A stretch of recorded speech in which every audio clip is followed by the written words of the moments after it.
सानामा कलिला गिजामा दाँत पलाए जस्तै आज कलिला पैतालामा पखेटा पलाएका छन्।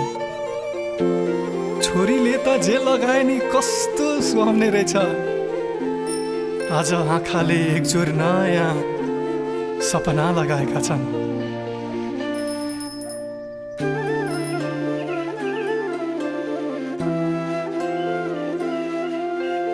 छोरीलाई रातोले छोएको सुन्दा म भित्र उज्यालो हुन्छ। रातोले छोएको बिहानको घाम पवित्र उज्यालो हुन्छ। बिहानको घामले छुन नहुने के छ र यहाँ?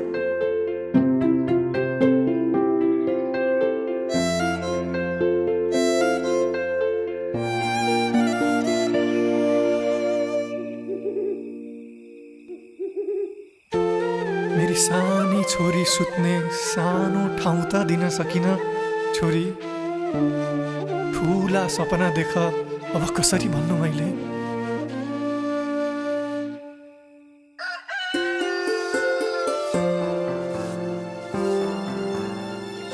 उनी ढुङ्गासँग खेलेर हुर्केकी हुन्।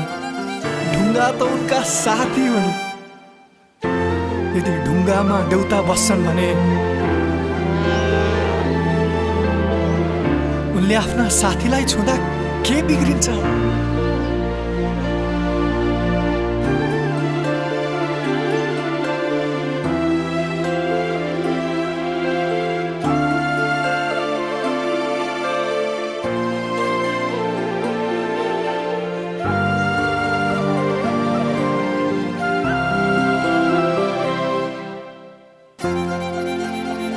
महिनाभरि छोरी देवी हुन् भने महिना वारीमा पनि छोरी देवी नै हुन्।